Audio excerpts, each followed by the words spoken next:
morning and welcome back to the lecture series on refugee migration diaspora. So, today we are going to discuss displacement and alienation through our reading of V.S. Naipaul's novel A House for Mr. Biswas.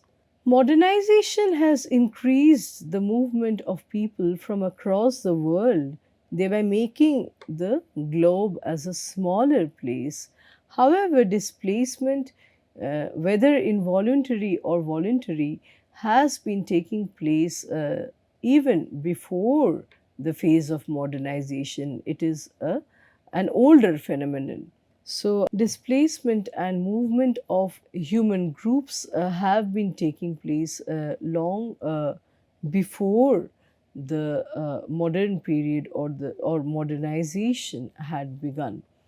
The indenture system, also known as the Girmitya system, of forced migration of Indian laborers to other colonies of the British Empire, is one of the prominent examples in history of a mass migration from India, and it started mainly in the 19th century.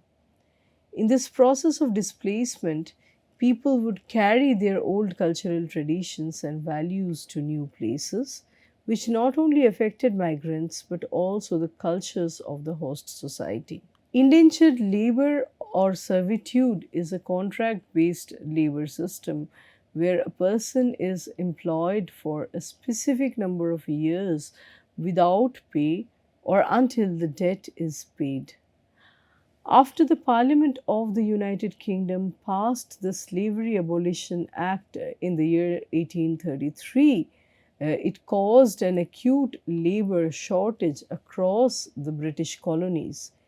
Indentured labor supplied cheap laborers and substituted for slavery for the British government. So, as many as 1.6 million Indians were sent to the different colonies to work as indentured laborers in Africa, the Caribbean, as well as the Pacific. The conditions in the indenture system were severe enough to resemble slavery.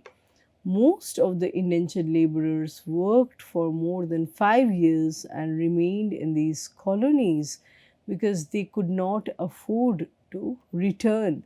Some of these laborers were even kidnapped and forced to travel abroad and work as indentured laborers.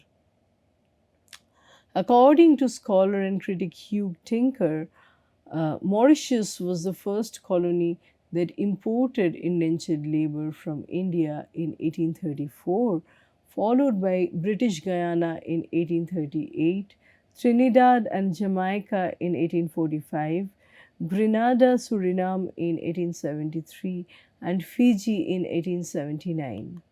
When these indentured laborers arrived in the colonies in places such as Fiji, Grenada, Malaysia, Trinidad and Tobago, Kempa, as well as Guyana, they brought their own culture along with them.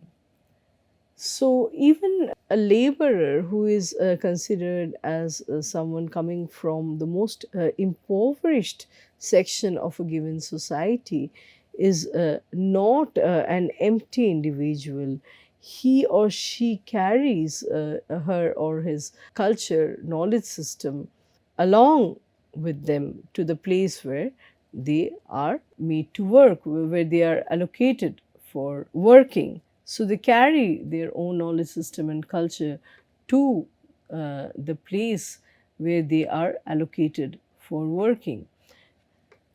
The impact of a population of Indian laborers bringing their own culture along with them to a new land can also be felt today, as a large part of the descendants of these migrants constitute a significant part of the Indian diaspora.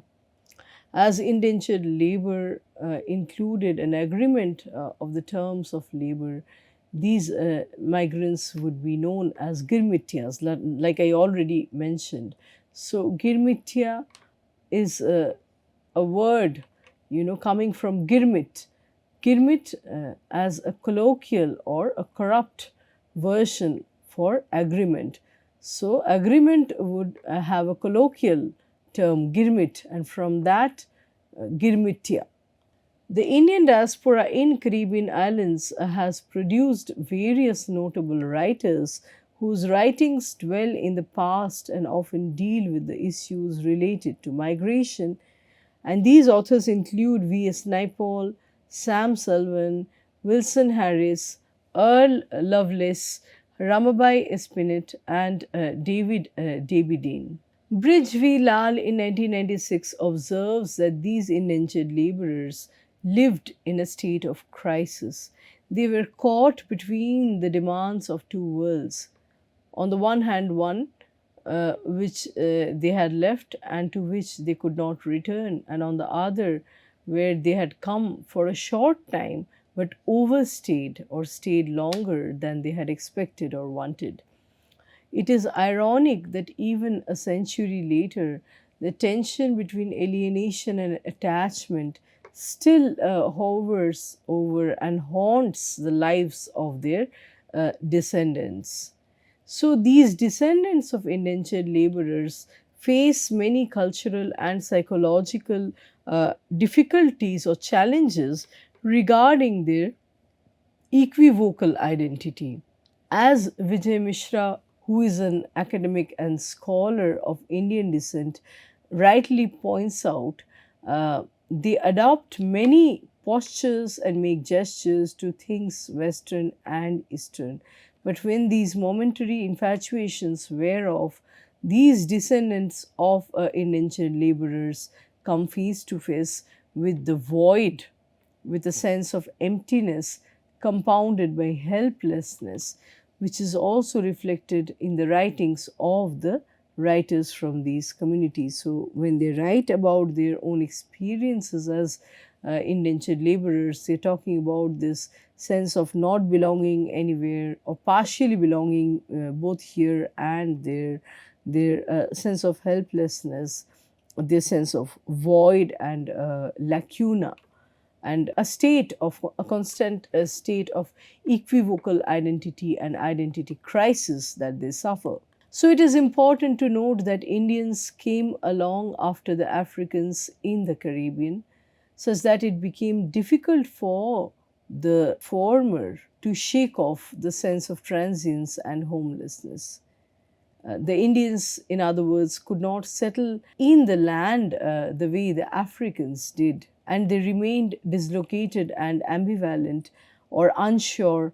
And along with this sense of insecurity and uncertainty, a feeling of alienation would dawn on them. So, coming to author V.S. Naipaul, Sir Vidyadhar Suraj Prasad Naipaul, who lived between 1932 and 2018, he was a prominent Trinidadian author of the Indian diaspora.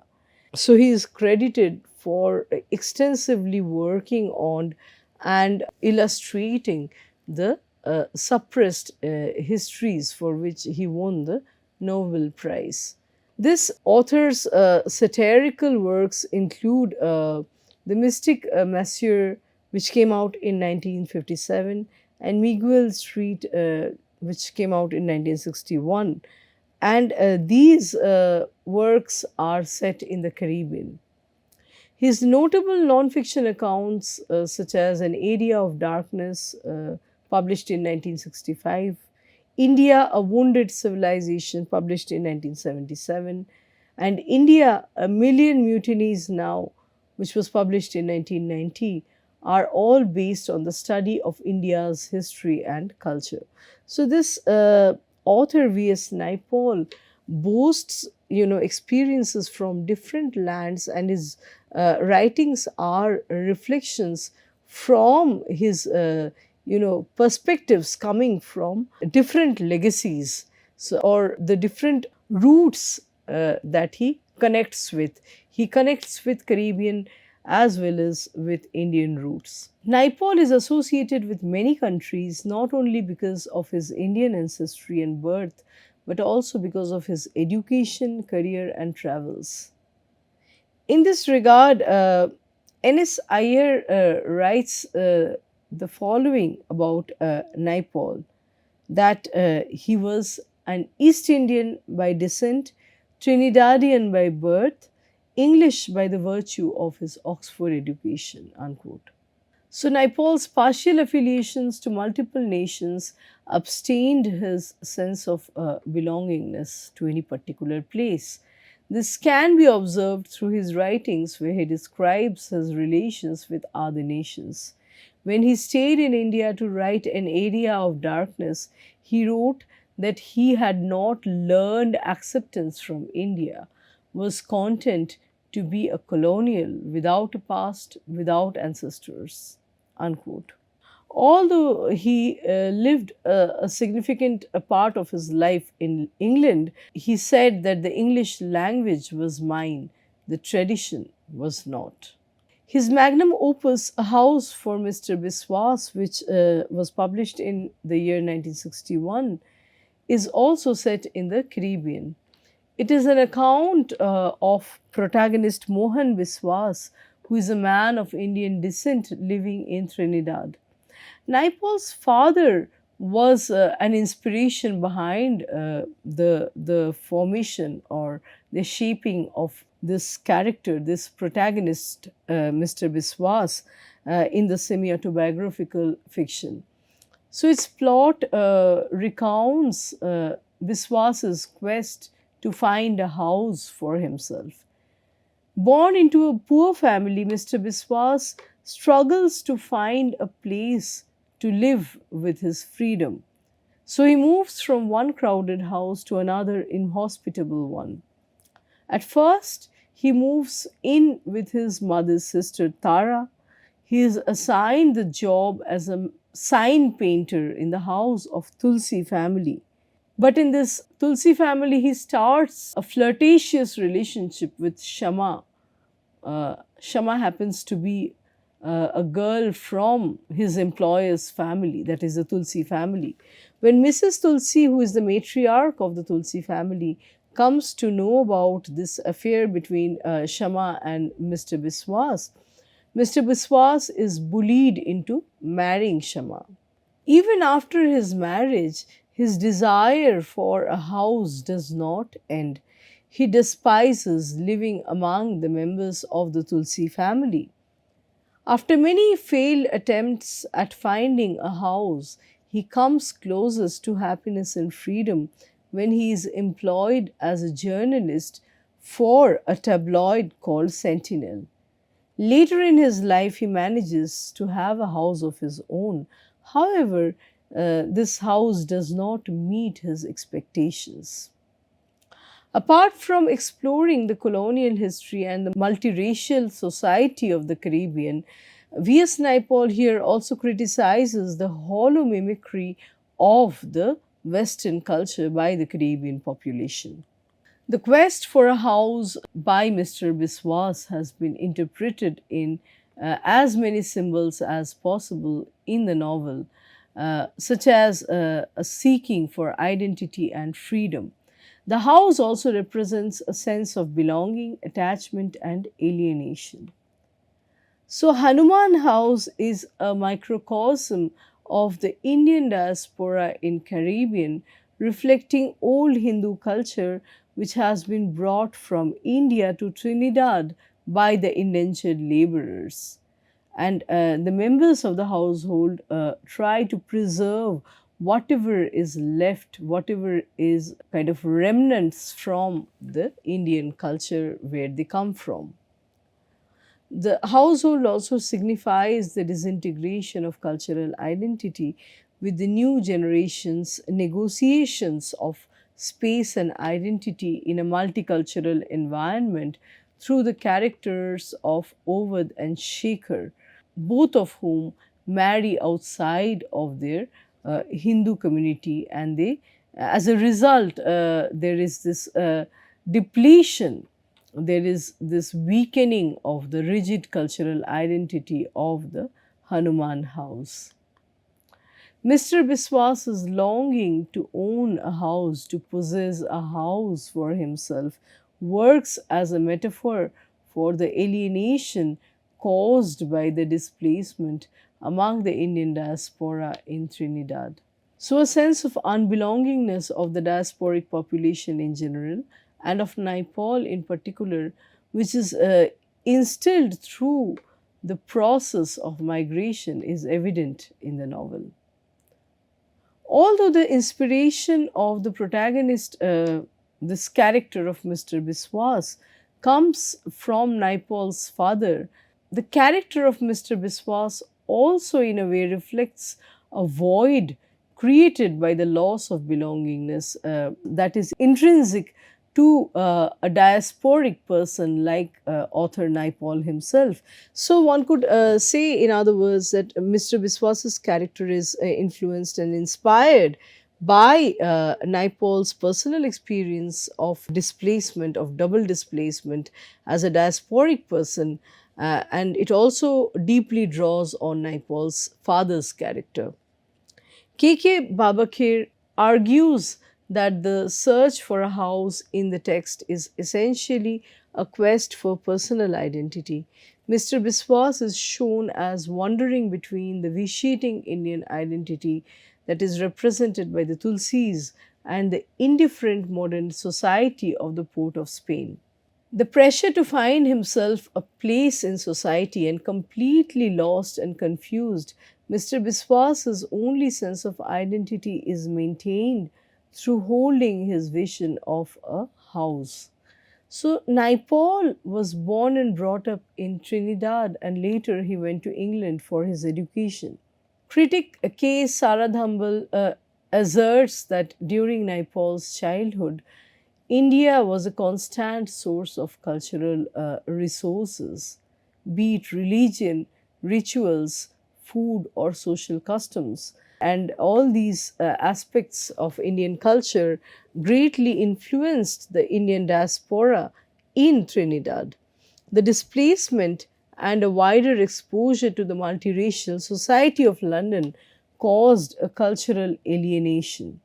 So, to some extent, these cultural motifs, these habits would be maintained better in Trinidad, whereas a further shift to the society of London caused a sense of cultural alienation.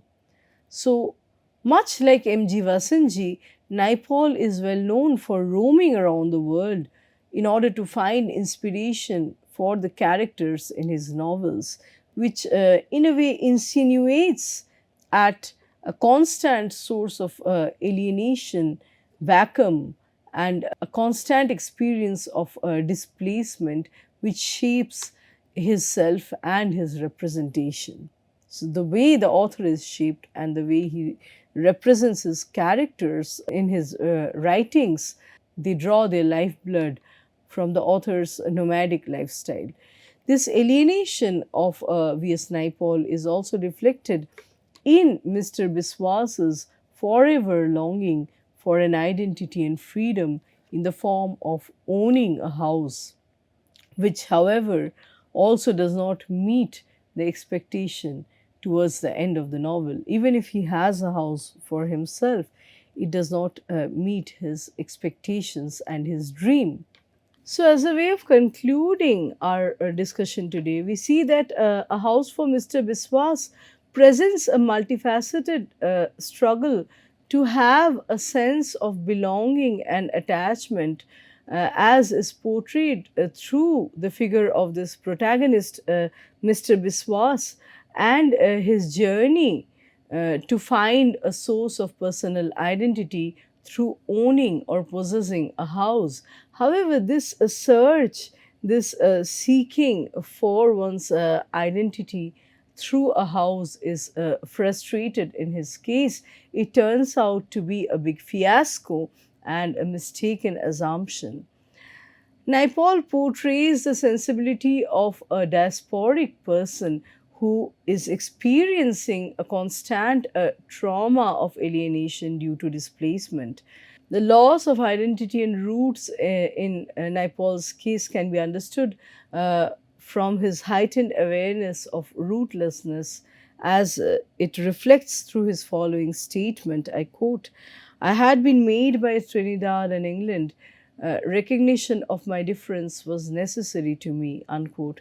So he submits here that he has been shaped, he has been made by the cultures of Trinidad and England, that the fact that he traces his roots to different origins, which is the result of his double displacement, his entire personality, all his experiences, the plethora of experiences that he brings to the table while making his own characters, his fictional characters, are deeply influenced by, they are deeply beholden to, and they draw on the cultures of Trinidad and England. So, this multiplicity in his character, this ambivalence in his character is who he is. And this statement is an embracing of this multitudinous, this multifaceted, this layered identity of a nomad that